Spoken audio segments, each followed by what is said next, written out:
Unboxing bibit 1000-an. Oh, yang harganya nggak 1000-an. Jadi karena udah mulai tertarik sama yang namanya berkebun, langsung aja aku beli benih dari benih 1000-an Jatim. Nggak tanggung-tanggung karena terlalu sering liatin orang panen. Jadi aku hilaf dan langsung beli sekitar 32 jenis bibit tanaman. Gila sih sebenarnya, aku aja sampai bingung mana dulu yang harus aku tanam, karena ini sumpah ternyata banyak banget, gengs. Jujur aku tuh nggak tahu kalau akhirnya yang datang bisa sebanyak ini, karena awalnya aku tuh cuman asal klik kira-kira benih mana yang aku suka dan masuk keranjang. Ternyata yang datang bisa sebanyak ini. Ya ampun, yang mana dulu yang harus ditanam, sampai aku lupa kalau misalnya lahan aku itu nggak ada.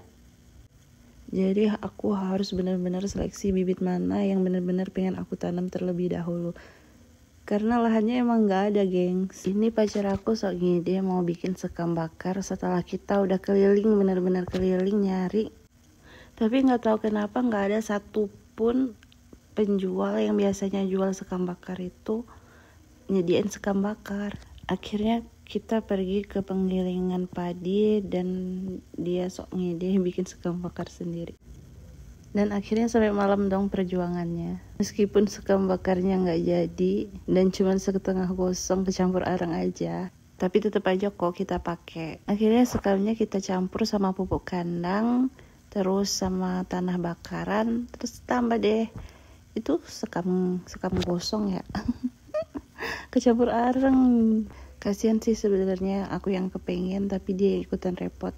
Tapi aku bantuin kok, serius, nggak bohong.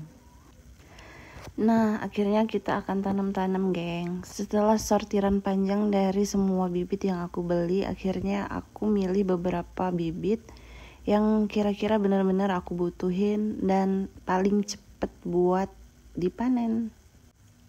Karena meskipun aku lagi pengen banget berkebun, tapi tetap aja aku tuh udah gak sabar pengen cepet-cepet panen. Jadi aku pilih bibit yang kira-kira masa panennya gak terlalu lama, karena aku gak sesabar itu buat nunggu sampai berbulan-bulan.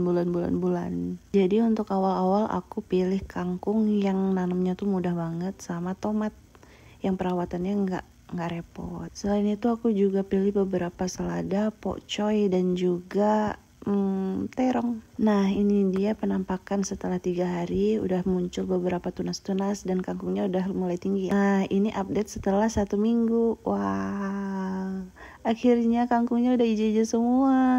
Serius, setelah berkebun aku selalu gak sabar buat bangun pagi dan lihat ada perkembangan apa lagi sama bibit-bibit yang udah aku tanam. Dan setiap lihat ada perkembangan aku ngerasa kayak seneng banget gitu, dan gak sabar buat nanam tanaman yang baru lagi. Jujur berkebun itu kayaknya bikin kecanduan deh. Aku saranin buat temen-temen coba juga deh, rasanya itu membahagiakan seperti besarin anak sendiri. Yuk pada coba juga.